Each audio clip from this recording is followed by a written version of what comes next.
Imagina un mundo sin estrellas.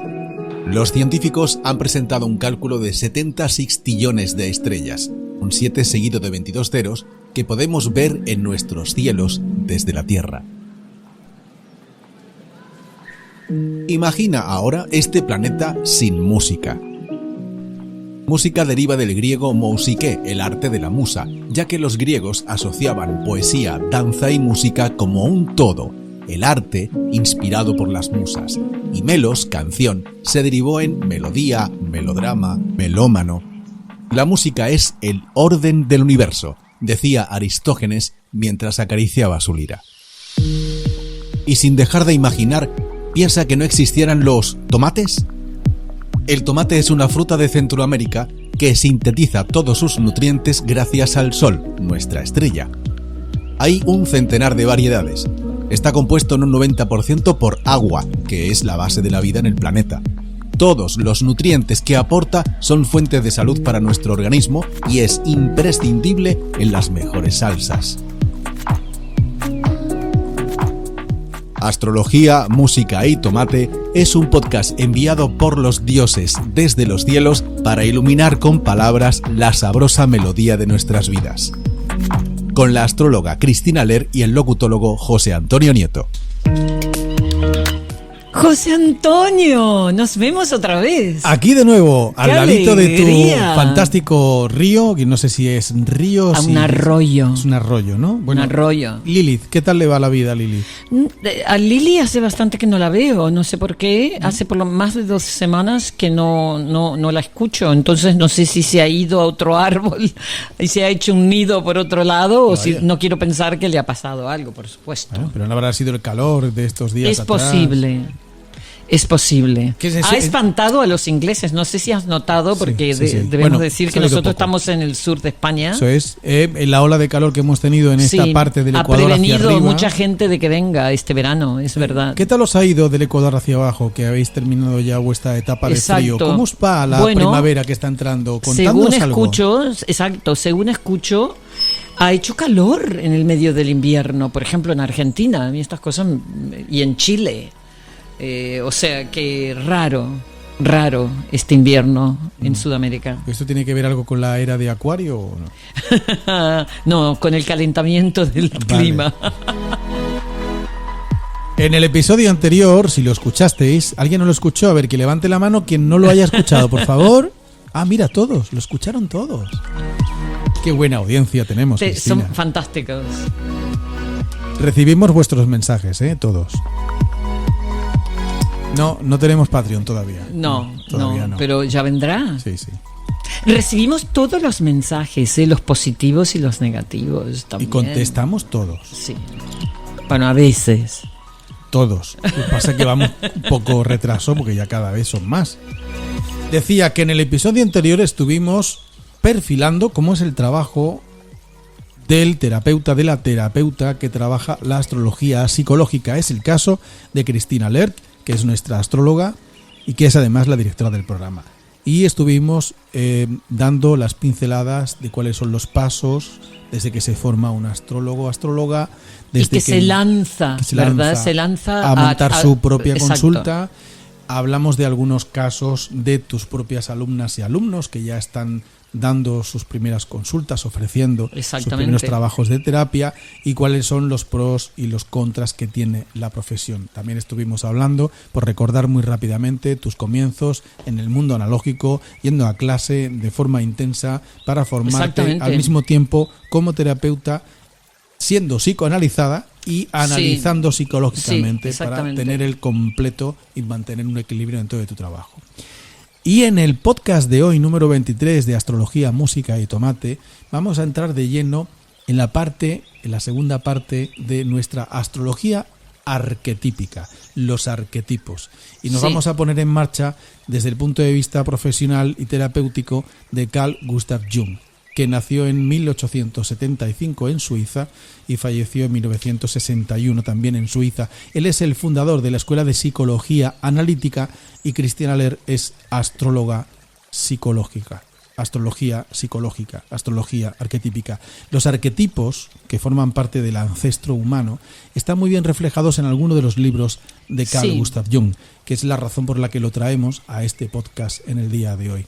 Se le relaciona a menudo con Sigmund Freud porque fue colaborador en sus comienzos. Jung fue un pionero de la psicología profunda, uno de esos estudiosos de la disciplina más ampliamente leídos en el siglo XX, prácticamente, en todos sitios. A ver, no se puede discutir lo extraordinario de Freud y de Jung. Los dos han colaborado y nos han dejado una riqueza de estudios, libros extraordinarios. A uno le guste más uno o el otro, hay un caudal de cartas entre ellos que son extraordinarias también, donde discutían estos puntos tan importantes, sobre todo porque Jung, él tenía un amante, es decir, él estaba casado, pero una de sus clientas se convirtió en su amante. Y para Freud, que era bastante estreñido sexualmente, dicho con cariño, esto le parecía terrible. Es decir, que él se haya saltado esos parámetros éticos de no enrollarse con los clientes, ¿no? Entonces, pero Freud lo hizo, Jung lo hizo. Y esta chica, que era extraordinaria también, era una alumna de él después. Lo curioso es que después con su mujer, Jung, al amante, se juntaban los tres y analizaban sus sueños. Es decir, la mujer de Jung, muy abierta en esa época extraordinaria, parece mentira, pero muy abierta de mente, es decir, no se divorció nunca de su mujer, pero siguió con la otra, ¿no? Para mí, Jung es el amo de la batuta. Él se doctoró en psiquiatría en 1905, con lo cual era yo creo que el maestro en aquella época, muy avanzado para su época, el maestro de la psique. Había estudiado tanto el cerebro y el comportamiento humano que tenía un dominio perfecto tanto para él como para los demás. Sí, bueno, sobre todo porque él le agregó, digamos, a la visión freudiana, le agregó la magia, le agregó la astrología, le agregó todo este tipo de cosas y sobre todo el inconsciente colectivo, lo ancestral, todo esto que es, por ejemplo, ¿no? Los sueños, etcétera, etcétera. Entonces los sueños, Freud tiene un trabajo extraordinario de los sueños, que no podemos decir que eso fue una cosa de Jung para nada. Profundizó un poco más. Sí, le dio le dio este acercamiento arquetipal, vale decir, estas imágenes que soñamos a lo mejor no son la historia mía de cada día, de la frustración que he tenido hoy y que sueño para compensar la frustración que tuve hoy, que sería la visión más freudiana. En cambio, Jung también pensaba eso, por supuestísimo, porque es una realidad. Si no soñásemos, lo sabes, ¿no, José Antonio? Que si no soñásemos estaríamos histéricos. Porque una de las cosas que hace el sueño, nos recordemos el sueño o no, es calmarnos. Es decir, muchas veces soñamos, a lo mejor me he cabreado con alguien durante el día y no le he podido gritar a esa persona porque resulta que es mi jefe o mi jefa. Entonces, ¿qué hago? Que a la noche sueño que alguien tiene un accidente y no sé. A ver cómo termina la película. O que yo me cargo a alguien, ¿no? Entonces en el sueño. Pues termina mal, por lo visto. Sí, exacto. Entonces es que hay como una compensación de frustraciones que no hemos podido en estado despiertos activar, o no nos vamos a dormir con estrés. Entonces soñamos a veces, pero también están estos otros sueños que son los predictivos, donde entramos en ese mundo que en la astrología llamamos Neptuno, donde realmente podemos entrar en el no tiempo. Es decir, lo que veo en mi sueño puede ser pasado, presente o futuro. Y muy a menudo, cuando uno empieza a trabajar con sus sueños, nos damos cuenta que los sueños son premonitorios. Es decir, en el sueño podemos ver el futuro, realmente. Mucho más que estando despierto mirando una carta astral. Uh-huh. Es decir, cada persona puede ver su propio futuro en los sueños. Si uno se molestase en, por ejemplo, una de las técnicas para poder empezar a trabajar con los sueños, que es un trabajo extraordinario, que eso sí que lo hizo Freud también, pero como repito, que Jung le dio otra dimensión mucho más mágica, mucho más de memorias ancestrales, etcétera, etcétera, y sobre todo arquetipal. Es decir, ¿qué es el símbolo de eso que yo he soñado? ¿Qué me está diciendo? Por ejemplo, si yo he soñado con que alguien me estaba dominando y me estaba corriendo detrás de mí, yo tenía que escapar, ¿no? Entonces, que son sueños que a menudo tenemos, por ejemplo. Entonces, cuando vamos a analizar este sueño, el ver por qué me siento perseguido en mi vida, qué es eso que me causa ansiedad, que me causa angustia, que de lo cual no me puedo desprender. Y en el sueño es como que se agranda esta cosa, ¿no? Desafortunadamente, muchos de estos sueños y estos miedos y estas ansiedades son heredadas ancestralmente. Por ejemplo, ¿no? Por ejemplo, la cosa de la persecución, si eres hijo descendiente de inmigrantes, por ejemplo, ¿no? Entonces, Jung agregó esta idea de que estas memorias son sin tiempo, que no sabemos exactamente de dónde salen, ¿no? Vamos a coger algunas partes de uno de sus libros sobre los sueños. Decía Jung que la función general de los sueños es tratar de restaurar nuestro equilibrio psicológico, produciendo material onírico que restablece de manera sutil el balance psíquico total. Exacto. Equilibrar lo que hemos tenido como tensión, que decías tú, durante la jornada en la que en teoría estamos despiertos, y cuando nos vamos a dormir, cualquiera sabe qué es una cosa y qué es la otra. La equilibramos para eliminar la tensión vivida durante la jornada de trabajo, por ejemplo, ¿no? Así es. Es decir, es fundamental soñar, aunque no nos acordemos los sueños, y el trabajo con los sueños es un trabajo precioso y que yo se lo sugiero a la mayoría de la gente. Y para hacer esto hay que entrenarse para recordar los sueños, ¿no? Es un trabajo que hay que hacerlo cada día, es decir, yo siempre digo, llévate un cuadernillo, una libreta de apuntes y un boli o algo, un lápiz, y ni bien te despiertas escribes lo que te acuerdes, porque después se va.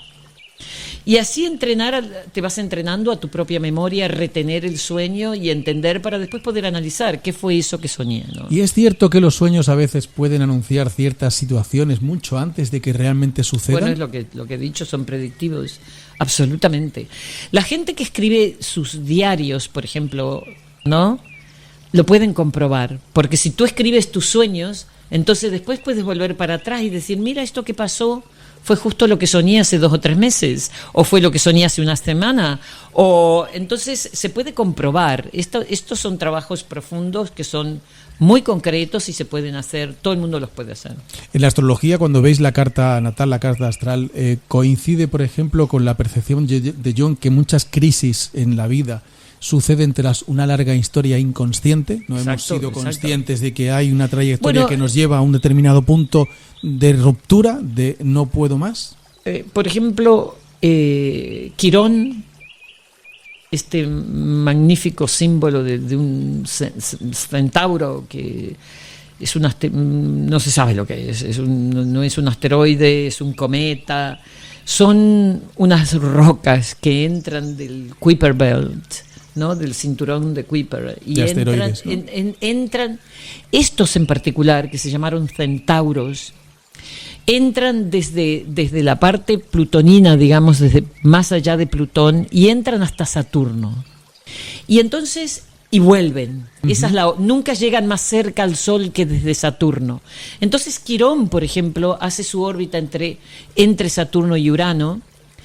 Folo, que es el otro, hace entre Saturno y Neptuno, y Nessus, que es otro de los centauros, lo hace entre Saturno y Plutón. Por tanto, cada uno de estos 3 centauros representan un arquetipo que tiene que ver con este tránsito que hacen entre estos 2 planetas que unen, ¿no?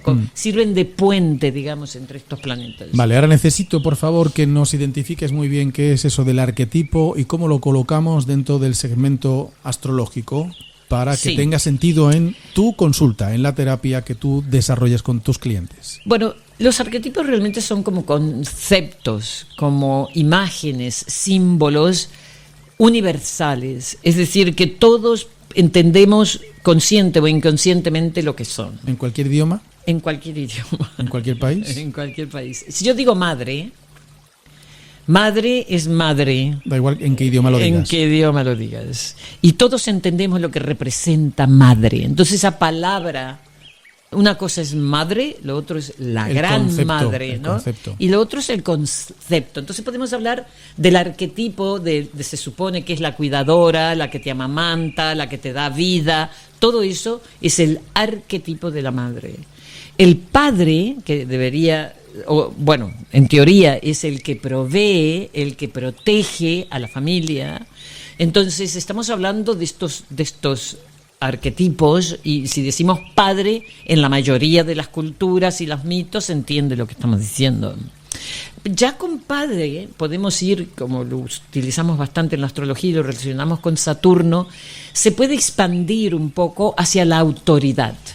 Entonces, si hablamos de Saturno, hablamos de padre, pero también hablamos de la autoridad, es decir, los gobiernos, el jefe, todos aquellos a los cuales nosotros tenemos que responder y que nos mandan, nos ponen límites. Me pones ahora en una tesitura un poco compleja porque me está pareciendo que algunos arquetipos habría que actualizarlos. Sí, y se renuevan continuamente, pero hay algunos muy... A ver, los 4 básicos arquetipos de Jung eran la persona, que estamos hablando realmente del yo, de la personalidad. Luego su sombra, que se supone que es el lado oscuro de la persona, lo que a mí me gusta llamar la bestia, ¿no? La bella y la bestia. Luego está el ánimas, que es la parte femenina dentro de la psique del hombre, y animus, que es la parte masculina en la mujer. Y lo otro es lo que en inglés se dice self, que en castellano se dice el sí mismo. A mí el sí mismo me rechina un poco, la verdad, porque self es algo un poquito más grande que el yo, que el ego. Por tanto, sería el yo más grande, no el pequeño ego acondicionado por la familia, la cultura, todo esto, ¿no? ¿Podría ser la esencia? Sí, quizás el alma, ¿no? El yo más elevado, digamos, que va por encima de ese acondicionamiento que tiene el ego cultural, familiar, etcétera, etcétera, ¿no? Entonces, estos son los básicos de él. Pero, por supuesto, él también entendió un montón de otros, como por ejemplo, si yo digo el inocente o el hombre normal, yo digo un hombre ordinario, normal, ¿de qué estoy hablando? Estoy hablando de un arquetipo, estoy diciendo a esa persona que no se destaca mucho, que ¿no? Pasa desapercibido, que pasa desapercibido, cumple su función, exacto, ni aporta ni quita, exacto. Entonces, alguien normal. Alguien normal, exacto. Entonces sabemos lo que estamos diciendo. Aquí que hoy en día es lo más anormal, ¿no? Sí. Que haya gente normal. Sí, ahí tendríamos que entrar en qué es lo normal, ¿no? Según decía uno de mis profesores, decía el 68%. Ya. Bueno, cada uno tiene una Eso cifra. Es. Sí, cada uno tiene una parte de normal. Exacto. Entonces, el héroe. ¿Qué es el héroe? Es aquel que se lanza y toma riesgos, ¿no? Uh-huh. Es la persona que sale en busca de entender quién es y no le importa pasar lo que tenga que pasar para poder entenderse. Entonces, estos son todos arquetipos, ¿entiendes? Entonces, por ejemplo, la maga, el mago, el amante, la esposa, el marido, son todos, una cosa es el hombre como marido, otra cosa es el hombre como amante y la mujer igual, una cosa es la mujer como amante, otra como madre y otra como esposa. Son diferentes porque realizan acciones distintas. Son diferentes roles. ¿Afectan de manera distinta? Sí, afectan, nos sentimos diferentes uh-huh. si somos amantes o si somos esposas. Uh-huh. Hay muchas mujeres que son eternas amantes porque no pueden soportar ser esposas. Y viceversa, hay mujeres que se pierden el ser amante y tienen que luchar con las amantes de sus maridos porque ellas quieren estar solo en el rol esposa. Entonces, todos tienen sus limitaciones y todos son dolorosos de salirse de ellos y de no quedarse encajetados, ¿no? en un solo rol. Entonces, la víctima, el ladrón, este otro que buscábamos la palabra, el delincuente. Entonces, si decimos estas palabras, estamos hablando de arquetipos, es decir, que se entienden universalmente. Un delincuente es un delincuente. Aquí, en Alaska, en Corea. No, puede ser que la palabra cambie, pero el arquetipo no cambia. El concepto, ¿no? El concepto no cambia. Alguien que delinque, es decir, que va en contra de la ley establecida, exactamente, lo es en cualquier parte. Exacto, es en cualquier parte. Exacto. No tiene nada que ver con el ladrón sexo. Igual, el ladrón, la ladrona. Es decir, estos son arquetipos, y muchos de ellos, están relacionados a al simbolismo de los planetas que usamos en la astrología. ¿Y cómo habéis hecho esa asociación? ¿De qué manera habéis hecho la asociación de planetas con arquetipos? Sí, bueno, por ejemplo, Saturno. Saturno es el último planeta que se ve a simple vista. Muy pocas veces se puede ver a simple vista a Urano, casi nunca. A veces un puntillo ahí, pero normalmente hasta Saturno se ven sin necesidad de tecnología, sin un telescopio. Por tanto, por siglos, los hombres solo vieron hasta Saturno. ¿Qué significaba entonces Saturno? El límite de nuestras posibilidades físicas. ¿Ok? Cuando traemos a Saturno a la astrología, Saturno representa eso, es el que nos confronta con la realidad de nuestras posibilidades. Es el que nos dice, vas a envejecer, vas a morir, el tiempo que tienes aquí no es muy largo, tienes que pagar las cuentas, tienes que pagar tus... Sí, todo aquello que nos pone límites tiene que ver con Saturno. El que nos dice lo que tenemos que hacer para vivir en orden. No, todo ese concepto le asociamos a Saturno. De forma ancestral. Eso no es de hace 10 años. No. Desde que el ser humano levantó la cabeza por primera vez, miró al cielo y dijo, aquí tengo una guía. Bueno, no tanto ahí, porque ahí todavía no tendrían nombre los planetas, pero a partir de que le pusieron los nombres, sí. Por ejemplo, Mercurio. Mercurio se mueve súper rápido. Entonces lo asociaron a Mercurio. ¿Por qué? Porque Mercurio tiene alas en sus botas y en su casco, ¿verdad? Y se mueve súper rápido. Cuando Mercurio nació... Ok. A pocas horas de haber nacido, salió de su cuna, cruzó un campo gigante, fue a robarle las vacas a su hermano Apolo, volvió, de camino creó la lira, porque no sé si sabes que fue Mercurio, Hermes, quien creó la lira, y encima le dijo a un pastor que estaba ahí que no le dijese nada a su hermano de que él había pasado por ahí. Es decir, mintió, creó la luna y robó. Todo a pocas horas de haber nacido. No, todo esto. Entonces, como es el planeta que se mueve más rápido alrededor del Sol. Todo esto que acabas de contar, perdona, forma parte de la mitología. Y sí, eso lo cogemos de los griegos. Sí, supongo, exactamente. ¿no? Y lo unimos al arquetipo. Mercurio es Hermes. Es decir, nosotros en la astrología usamos, obviamente como en los días de la semana, usamos los nombres romanos, porque son los romanos los que han puesto los nombres de los meses y de los días. ¿Verdad? Entendido. Entonces usamos el nombre romano, pero tienen su equivalente griego. Y las historias de la mitología están escritas más por los griegos. Entonces, si hablamos de Saturno, sabemos que es Crono. Y Crono es el dios del tiempo. El que va con esos relojes enormes, ¿no? Un poco como el conejo de Alicia en el País de las Maravillas. Bueno, entonces el que nos dice, mira que se envejece, si eres persona y eres humano, envejeces y mueres, ¿eh? Entonces cada vez que viene Saturno a nuestras vidas, por un tránsito, porque pasa en nuestra carta astral y nos toca algo, según lo que esté tocando, te va a confrontar con la realidad de eso que te está tocando. Entonces, por ejemplo, también con Venus. ¿Por qué Venus es la diosa de la belleza? Y se le dio el nombre de Afrodita. ¿Por qué? Porque la estrella Venus es la más bonita del firmamento. Cuando está el ciclo de Venus es un poco exótico. Entonces, no sé si sabes esta estrella, esta flor que forma Venus, si sigues los tránsitos de Venus alrededor del Sol, forma una flor magnífica. Sí. Ha dibujado a nivel plano en 2 dimensiones una flor. Una flor magnífica. Pero también forma una estrella de 5 puntas en los ciclos de 8 años que tiene. cuando hace los retrógrados, cuando se alinea con la Tierra y con el Sol. Algo que está haciendo ahora, en este momento, y ahora empieza un nuevo ciclo, porque este retrógrado en Leo no ocurría desde el 2015. Por tanto, si pensamos un poquito qué pasó en nuestra vida en el verano del 2015, tenemos que mirar a ver si hay alguna relación con lo que nos está pasando en este verano o invierno, dependiendo de dónde nos escuche. Muy bien. Entonces, la más bella, ¿por qué? Porque aparece 90 días la Venus como estrella de la mañana, luego desaparece detrás del Sol y vuelve a aparecer por otros 90 días como la estrella del crepúsculo, la primera que sale al atardecer, después que baja el Sol. En cambio, esa es la que vemos desde aquí ahora, ¿no? Aquí en tu jardín, esa ahora, que estamos viendo, exactamente. ¿no? Vale. Pero se ha tirado, desapareció ahora un tiempo, no la veíamos. Nada, no pude. Porque estaba como estrella de la mañana, antes que salga el Sol. El lucero del alba, que decía mi abuela. Exactamente.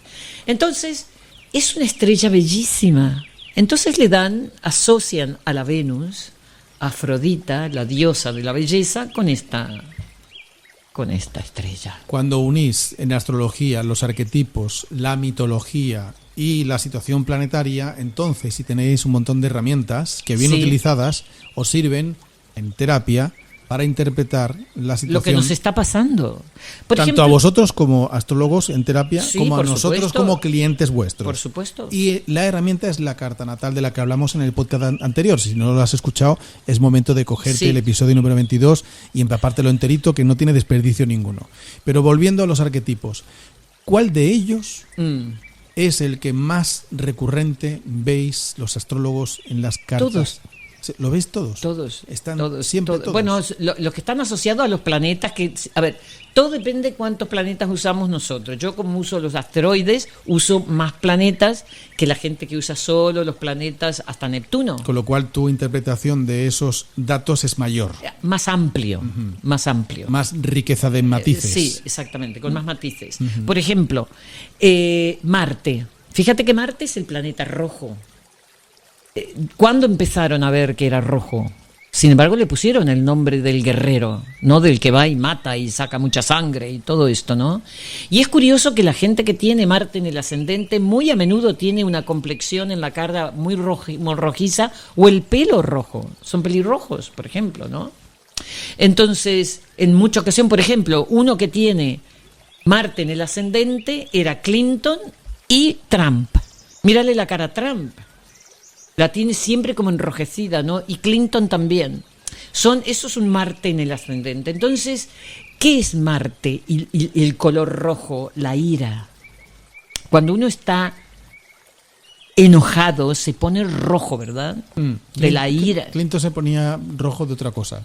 Pero sí, pero se le enrojecía, se le enrojece la cara. Porque se le pillaban las mentiras muy rápido. Sí.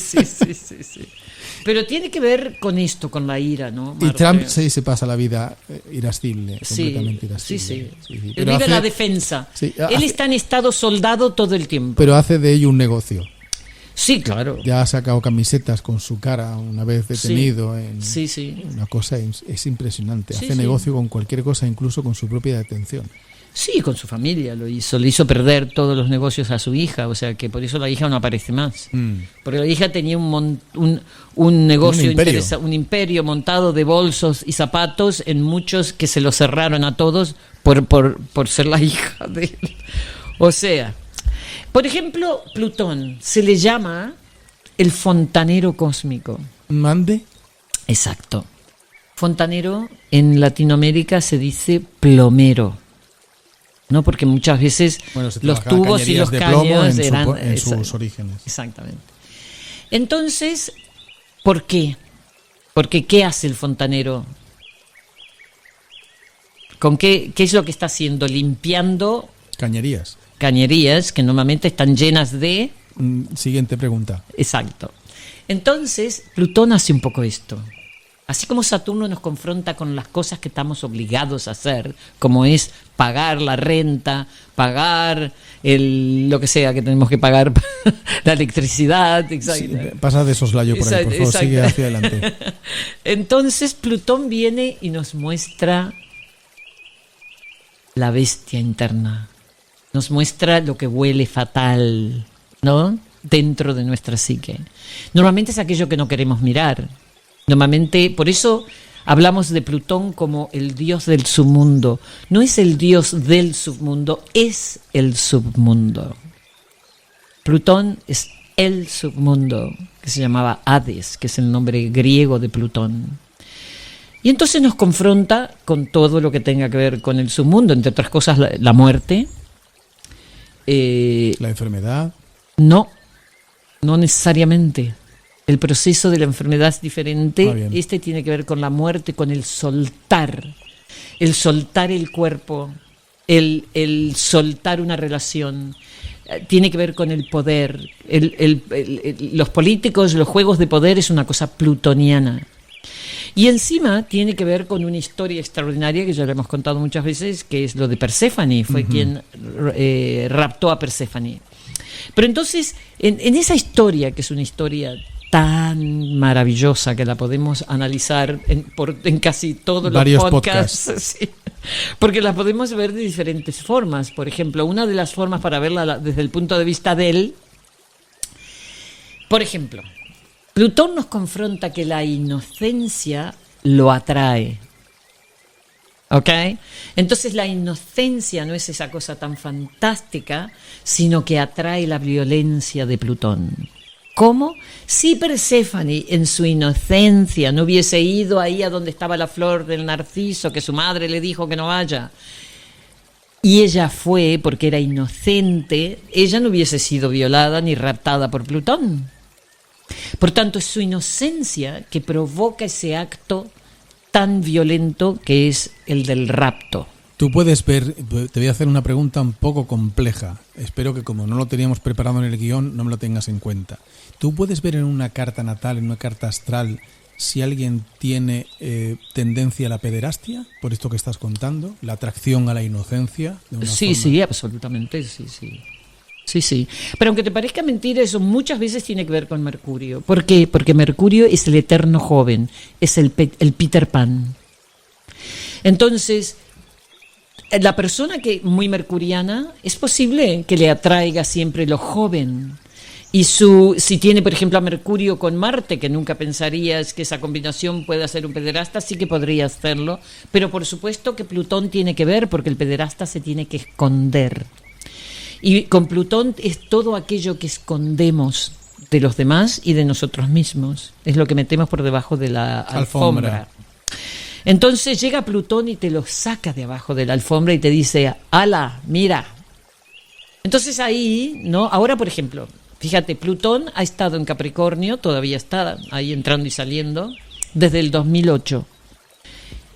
En el signo de las instituciones, el signo regido por Saturno.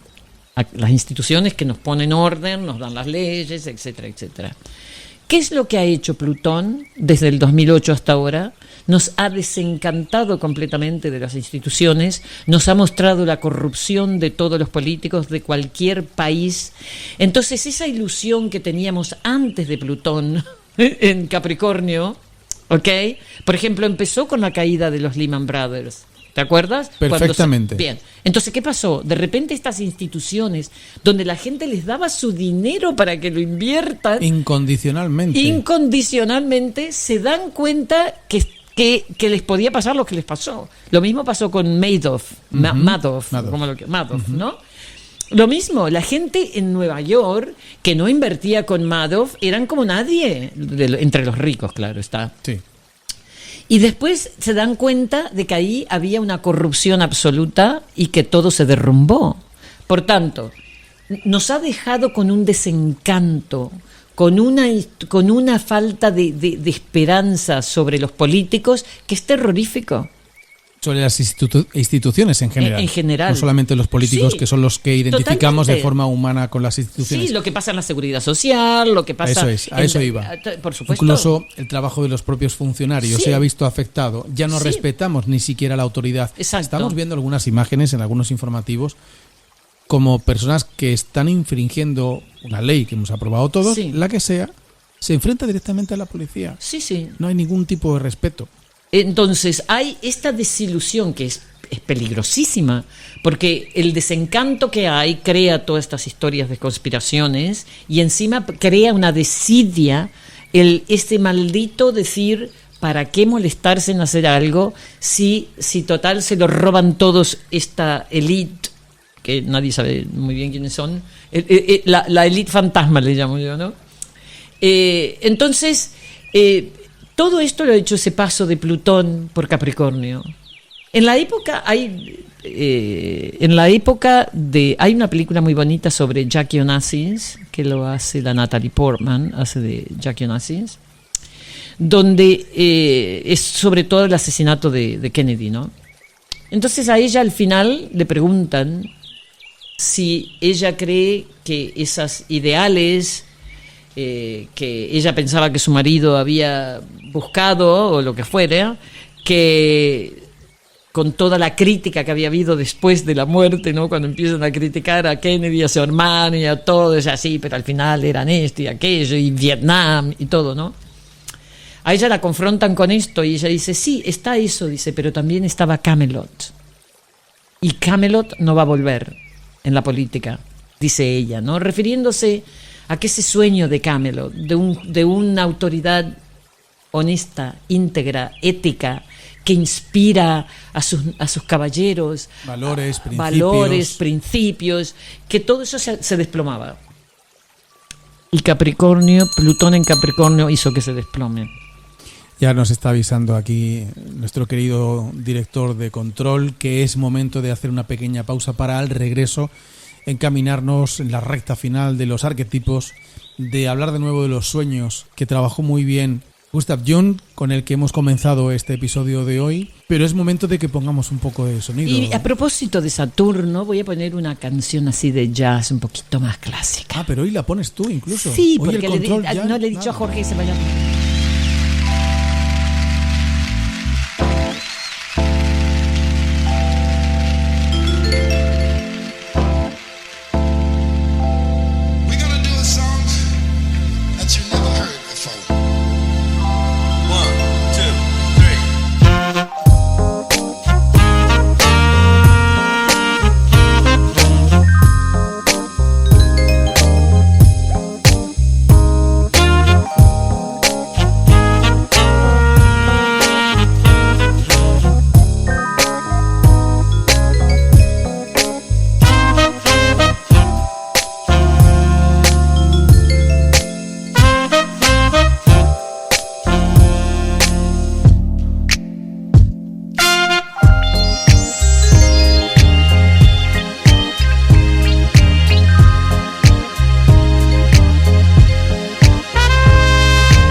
Esto es un clásico del jazz que se llama Cantaloupe Island, ¿ok?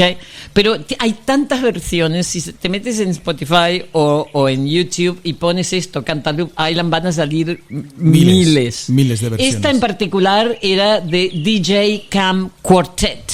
Saludos. Okay. Saludos. Estamos en el episodio 23 de Astrología, Música y Tomate, por si alguien no lo sabía. Es cuestión de mirar la carátula de lo que estás escuchando en este momento en cualquiera de los canales. No sé en cuántos estamos ya.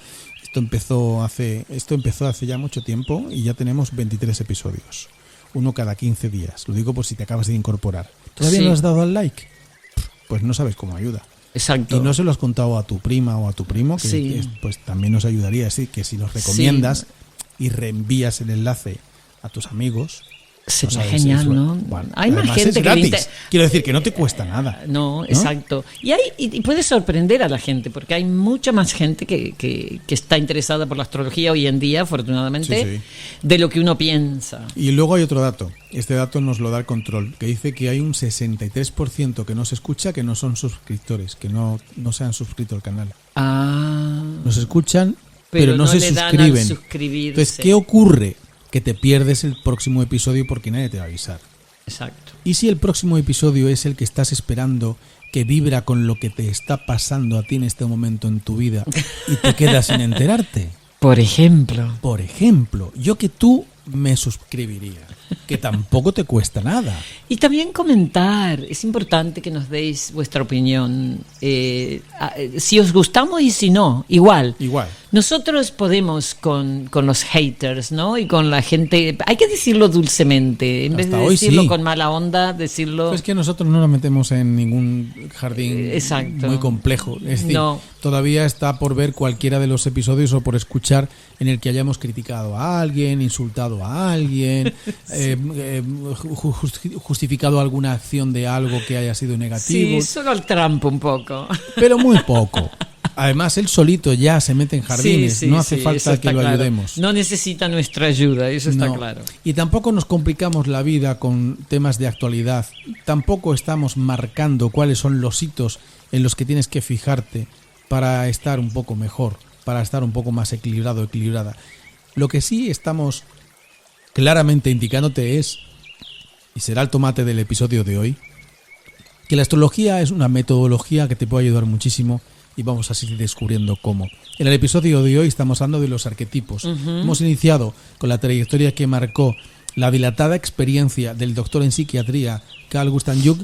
Nos hemos apoyado en él porque fue el que levantó la astrología del ostracismo en que la había colocado la ciencia oficial, la ciencia oficial, la iluminación, desde la época de Descartes, imagínate. Bueno, aunque estoy segura que Descartes dijo muchas cosas más aparte de decir pienso y luego soy. Solo repetimos la misma frase, pero seguro que Descartes era un místico y escribió libros extraordinarios también sobre la mística. Es muy probable. Pero en este caso hemos repasado algunos de los planetas a los que hemos asociado, a los que la astrología ha asociado arquetipos, y me quedan, si no he contado mal, me quedan 3. Me quedan Júpiter, Urano y Neptuno.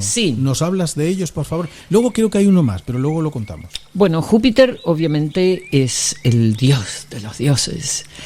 No hay mucho sorpresa, es el planeta más grande de nuestro sistema solar. Entran más de 1.300 tierras dentro de Júpiter.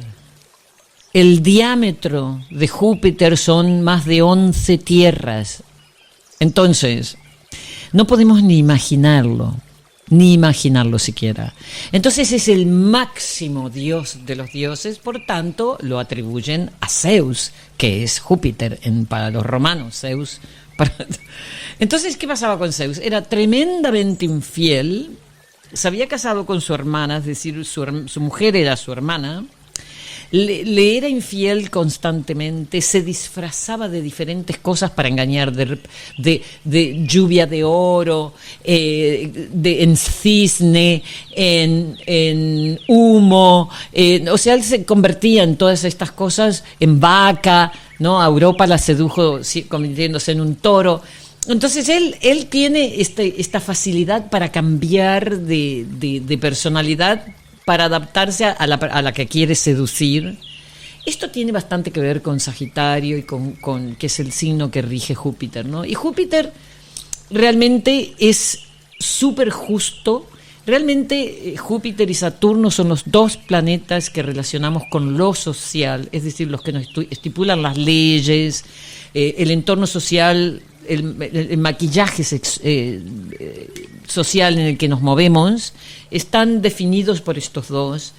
Hemos hablado un poco de las conjunciones tan importante que pasa entre estos dos planetas, entre Júpiter y Saturno, que ocurren cada 20 años, pero que ocurren dentro del mismo elemento cada 200 años, y que ahora justamente estamos pasando esta extraordinaria transición donde hemos empezado al final del 2021, se han juntado al principio del signo de Acuario, más Acuario, no solo Plutón en Acuario, sino la era de Acuario y también la conjunción Júpiter-Saturno en Acuario, que habla todo de toda esta época súper acuariana que estamos viviendo. Y me refiero ahora en particular a la tecnología.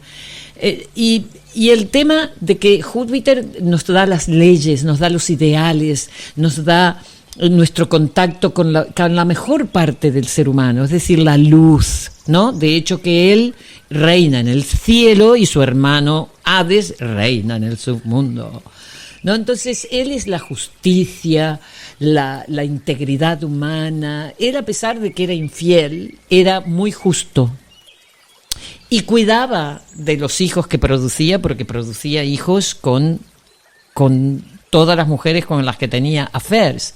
Entonces, ¿cómo traemos eso a la vida de la persona de cada día? Cuando viene Júpiter, es como que pone una semillita que va a crear, va a ser cría, en el sentido que nos va a meter una idea, un impulso, un ideal para que después podamos realizar algo. Va a ser cría en nuestra cabeza. Nos va a decir, dale nacimiento a algo. ¿Ok? Entonces nos inspira, es optimista, es justo, como digo. Entonces, eso es Júpiter. Urano, el problema con Júpiter, tengo que decir esto, el lado oscuro, todos estos arquetipos tienen su lado obviamente positivo y el lado oscuro. El lado oscuro de Júpiter en particular es que es uno de los grandes problemas humanos, y es que nos infla. Como es tan grande, ¿no? Queremos parecernos a Júpiter y nos infla. Nos infla en todo sentido. Nos hace engordar porque nos hace comer más. Nos hace abarcar más de lo que podemos. Nos hace creer que sabemos más de lo que sabemos, que podemos hacer las cosas que a lo mejor no podemos. Entonces nos lanza a hacer cosas que después normalmente viene Saturno y dice, no, lo siento, pero no, para esto no te da. ¿No? Imagínate. No llegas, no insistas. No llegas, es que no llegas, ¿no? Entonces, en ese sentido, ese es el lado oscuro de Júpiter. Se cree el mejor de todos, ¿no? ¿Tiene que ver con el ego? Sí, con un ego inflado, claro. ¿Ese ego inflado es inflado por nosotros, inflado por la sociedad, inflado por las circunstancias? Bueno, normalmente sí. Por todo decir, ¿inflado desde dentro o inflado desde fuera? Desde dentro. Bueno, desde fuera puede estarlo. Le pasa mucho a los cantantes, a los músicos, los artistas. Lo decía por la era digital en el que, bueno, cuando eres un influencer parece ser... Por ejemplo, ahora, ¿no? Esto. Que los demás son los que te inflan ese ego. Pero esto tiene que ver más con Neptuno. Pero sí. Júpiter también. No nos olvidemos que Júpiter, junto con Neptuno, rige el signo de Piscis. ¿Okay? Bien, bueno, pues ya hemos hablado de Júpiter, lo hemos enfrentado a Saturno y tenemos esa cuadratura. Vamos con Urano y luego vamos un poquito con Neptuno antes de terminar, y nos quedará algo. Yo creo que Urano es el momento que estamos viviendo, es la inteligencia artificial, es la tecnología. Hoy justamente en un taller que estaba dando estábamos hablando de... Urano tiene que ver con los grupos, tiene que ver, no un grupo neptuniano, hay grupo neptuniano y grupo uraniano. El grupo neptuniano es aquel que nos fundimos todos y nos convertimos en uno. Por ejemplo, cuando cantas Om, ¿no? Si hacemos Om, al final logramos estar todos en la misma nota. ¿Verdad? La gota en el mar, por ejemplo. Eso es el grupo neptuniano. El grupo uraniano es un montón de cerebros trabajando juntos para un proyecto común. Por lo tanto, estamos hablando de individuos que forman por ejemplo, el equipo de fútbol, que justamente son 11, y 11, la casa 11 es el Acuario, es el número 11, el signo número 11, que es quien está regido por Urano. Saturno también rige Acuario para la astrología más tradicional, pero en la astrología contemporánea es realmente Urano el representante. Está representado también bastante. Hay mucha historia no mucha, poca, pero muy evocativa, como es, por ejemplo, el hecho de que Urano era el padre de Saturno. ¿Okay? Es quien Saturno castra, no sé si te acuerdas la historia, para que nazca la Venus. Bien, pero también tiene que ver con el mito de Prometeo. Y aquí sí que estamos hablando de esto que yo te decía. Escucha esto que voy a decir, ¿no? Por ejemplo, en el sentido que hay como un sentido, a través de la historia, los mitos, siempre el proceso de individuación siempre se castiga, ¿no? Adán y Eva, por querer comer la fruta del árbol del conocimiento, los echaron del Edén. A Prometeo, por robarle el fuego a los dioses y dárselo a los humanos, ¿no? El conocimiento, etcétera, etcétera, lo ataron a un monte donde le comía el hígado todos los días un águila. Entonces siempre hay a Cristo, por decir lo que no debería haber dicho en el momento que lo dijo, lo crucificaron. Entonces este pobre tío que solo hablaba de amor y lo metieron en una cruz. Entonces hay algo en nosotros que tiene esta memoria ancestral de temor a la individuación, a salirse de la manada. Este dilema tiene que ver con Urano. Urano-Leo, que es justamente esta dualidad, son signos opuestos, que vamos a vivir por los próximos 20 años en intensidad. Es decir, por ejemplo, con todas las redes sociales, ¿cómo vamos a hacer para entender cuál es una idea original? ¿Original de dónde? Porque estamos bombardeados con ideas. Que se han terminado cruzando y que no sabes cuál es el origen y dónde está la base de lo que dicen. Exacto. Y si eso está basado, esa base o ese origen, en algo que tenga algo de base científica, como mínimo. Sí. ¿No? O mismo en las ideas creativas. Es como dijo Ed Sheeran, porque lo llevaron a juicio, ¿no? Porque decían que su canción era un plagio, 3 notas, era un plagio de otra canción. Él dice, salen más de 60 millones de canciones al año. Está claro que alguna canción va a tener 2 o 3 notas como otra. Sobre todo porque el pentagrama tiene 7. Bueno, 12 en teoría. Quiero decir, sí, que es fácil que coincidamos. Exacto. Entonces, este es uno de los dramas con que nos vamos a encontrar, otro de los dilemas uranianos. Entonces Urano es el rebelde, el excéntrico. Su lado oscuro es una frialdad tremenda porque el individuo ama a la humanidad, pero el individuo no le interesa nada, ni un pito. Por tanto, Urano, el amor despegado, el amor con robots, todo eso es... ¿no? Eso es lo que nos viene. Es lo que nos viene. En los próximos 20 años. Sí. Uh-huh. ¿Y Neptuno? ¿Cuál es su arquetipo y cómo lo situamos en el podcast de hoy? El mar, ¿qué es? Está en constante movimiento, no tiene forma. La forma se la tienes que dar si la traes a tierra, si le pones un contenedor. Si no, el agua no tiene forma.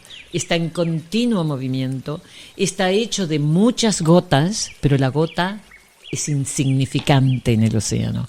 Y todos los ríos desembocan en el mar, ¿ok? Entonces habla de la religión, aquello que nos une. Si yo voy a un concierto y estoy rodeado de miles de personas, posiblemente de culturas diferentes, razas diferentes, pero a todos nos gusta, no sé, el músico que sea, Nora Jones, como fui a ver los otros días, estamos todos emocionados ante lo mismo.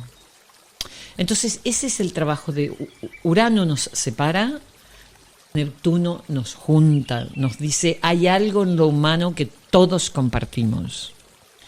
Todos somos uno, dice Neptuno. Entonces tiene que ver con la creatividad, con la espiritualidad, con la compasión, porque obviamente es desde Neptuno que podemos sentir el dolor del otro, ¿no? En profundidad y querer hacer algo al respecto. La empatía. La empatía. Y eso es lo que hace la poesía, el movimiento general, planetario, de ayuda, sí. Las ONGs. El lado oscuro de Neptuno, las adicciones. ¿Por qué Neptuno no aguanta el dolor de la realidad y quiere tiene escaparla? Que doparse. Sí. Entonces este es el gran problema de Neptuno. Una persona con una carga importante en su carta de Neptuno puede ir a un lado o puede ir a otro, sí. Y estará siempre en esa dualidad. Sí, sí. Una persona muy neptuniana casi seguro que ha probado drogas o bebe más de la cuenta o viene de padres o abuelos donde ha habido adicciones. Puede trabajando en terapia arquetípica, puede reconducir, puede equilibrar. Sí, por supuestísimo, pero requiere mucho trabajo las adicciones. Y las adicciones, por ejemplo, el psicoanálisis no funciona con el alcoholismo, por ejemplo. Ya se ha demostrado que no. Por tanto, los Alcohólicos Anónimos, pero fíjate, Alcohólicos Anónimos es una institución absolutamente neptuniana. Es gratis en el mundo entero, está llevado a cabo en todo el mundo, en todos los idiomas, y gratis, ¿ok? Y ayuda. Porque es ahí donde tú vas y te encuentras con otros que sin que importe la diferencia social, de raza, de género, de lo que sea, llegas ahí porque todos vais con el mismo problema, que sois alcohólicos. Entonces, eso es muy neptuniano. Y eso ocurre en todas las culturas, en todo el planeta, en todos los sitios, da igual el idioma, que nos une, pero que al mismo tiempo es un problema. Donde yo vivo, como hay tanta gente que habla idiomas diferentes, puedes ir a una reunión de Alcohólicos Anónimos, puedes elegir el idioma, en ruso, en alemán, en inglés, en español. Sí. Interesante. Júpiter, Urano y Neptuno. ¿Qué nos falta? Bueno, ahora nos faltan unos cuantos, pero ahora podríamos hablar de Eris. Que Eris, sin duda, es la hermana de Marte en la mitología griega. El símbolo es muy parecido. En vez de tener la flecha para arriba como tiene Marte, es el círculo con la flecha para abajo. Es la maléfica de la Bella Durmiente. Es la diosa de la discordia. Es la que causó la guerra de Troya. Voy a contar su historia, pero en el próximo podcast, porque lleva tiempo contar la historia de Eris. Pero Eris es ese nuevo planeta que tiene que ver con todo aquello que uno no invita, ¿no? A Maléfica no la invitaron al bautismo. Al bautizo. Al bautizo. Entonces esto hizo, ¿no?, que ella mandase esta terrible maldición, ¿no?, a la Bella Durmiente. Entonces, en la carta astral, normalmente donde Eris está en Aries para todos los que estamos vivos, porque entró en Aries alrededor del 1925 y va a estar ahí hasta el 2044, porque lleva 550 años en darle la vuelta al Sol. Ok, entonces, todos tenemos a Eris en Aries, no en el mismo grado, está claro. Entonces ahora está alrededor de los 25 grados, ¿ok? Y ha estado haciendo lo que llamamos una cuadratura Plutón en Capricornio durante 4 años más o menos, en orbe. ¿Y qué es lo que estamos teniendo en los últimos años? Siempre ha habido, pero ahora de una forma exorbitante, es el tema de los refugiados, de los... ¿no? Inmigrantes. Los inmigrantes. Que salen de zonas en las que es imposible subsistir, ya no vivir, sino subsistir, y van buscando dónde sobrevivir. Exacto. No pueden subsistir y buscan dónde sobrevivir. Los no invitados son aquellos que causan discordia. Que nadie los quiere. Nadie los quiere, traen una religión que no es la nuestra, etcétera, etcétera, molestan y tenemos que recibirles. Entonces, este dilema yo asocio mucho a Eris con esto, pero por supuesto dentro de nuestra psique tiene la función de que es esa parte nuestra que se siente alienada, que no se siente reconocida, valorada, etcétera, etcétera, ¿no? ¿Cuál es esa parte que nosotros mismos no podemos aceptar de nosotros mismos, ¿no? Que se queda. Entonces, por ejemplo, para darte un ejemplo concreto, esta enfermera inglesa que acaban de poner en la cárcel porque mataba bebés. 6 durante un año. Exacto. Y otros 6 señalados. Sí. Ella tiene muy potente a Eris en su carta natal. ¿Revisaste su carta? Sí, claro. Porque afortunadamente parece que está la hora de nacimiento, entonces se cree que esta, de acuerdo a la información que yo he sacado, es la hora adecuada. Por tanto, podemos ver qué es lo que hizo Eris con ella, ese sentido de no sentirse invitada, valorada. Dios sabrá por qué esta niña ha hecho lo que ha hecho, porque eso es imposible de explicar. ¿Qué ha pasado por su cerebro? Solo ella lo sabe. Sí, ella lo sabe, sin duda. Pero bueno, realmente Eris es esa, la no invitada, aquella que nos confronta con esa parte de la sociedad que no queremos aceptar. Son planetas los que llamamos transpersonales, es decir, están más allá de Saturno. Interesante. ¿Qué os parece? ¿Cómo convivís vosotros? ¿Tenéis vuestra carta natal ya terminada, por cierto? Porque algunas personas que nos siguen sí tienen su carta, sí. Otras todavía no. ¿Quién hará de Saturno en mi vida, no? Porque no olvidemos que nosotros proyectamos. Entonces a veces estos arquetipos que son muy dolorosos y difíciles de incorporar en nuestra psique, los proyectamos. ¿Cómo los proyectamos nuestros jefes? En las instituciones, a Saturno en particular, a Eris en los inmigrantes. Estamos terminando el podcast de hoy. Recuerda que si todavía no estás suscrito o suscrita, sería bueno que lo hicieras. A nosotros nos vendría fenomenal. No nos dan nada, pero nos encanta ver subir el número de suscriptores con cada programa. A lo mejor nos dan. No, sí. No, te aseguro que no. Pero no importa. Es ya parte de ese pequeño ego de los que hacemos un podcast, que decir, oye, ¿y esto llegará a algún sitio? Sí. ¿A quién le puede interesar esto que hemos contado hoy? Exactamente. ¿Cómo ha vibrado? ¿Cómo te has sentido? ¿Qué has entendido? ¿O no has entendido nada? Ponlo. Sí, oye, no os he entendido nada. Ponlo. Por ejemplo, dinos algo. ¿Sí? Háblanos. Estamos aquí para esto. Eso es. El tomate. Astrología, música y tomate. Sí. El tomate de hoy. El tomate de hoy es que la carta astral, a través de los arquetipos, nos da una visión de nosotros mismos muchísimo más poética y magnífica que el simple hecho concreto de que seamos hija, nieta, hermana de la familia y la nacionalidad que tenemos y el género que tenemos y la raza a la que pertenecemos. Nos habla de mucho más y somos mucho más que todo eso. Como empezábamos el podcast hablando de Jung, terminamos el podcast leyendo, ya traducido del latín, lo que pone en su lápida a izquierda y derecha. El primer hombre procede de la tierra y es terrenal. El segundo hombre procede del cielo y es celestial. Hasta el próximo programa. Hasta la próxima.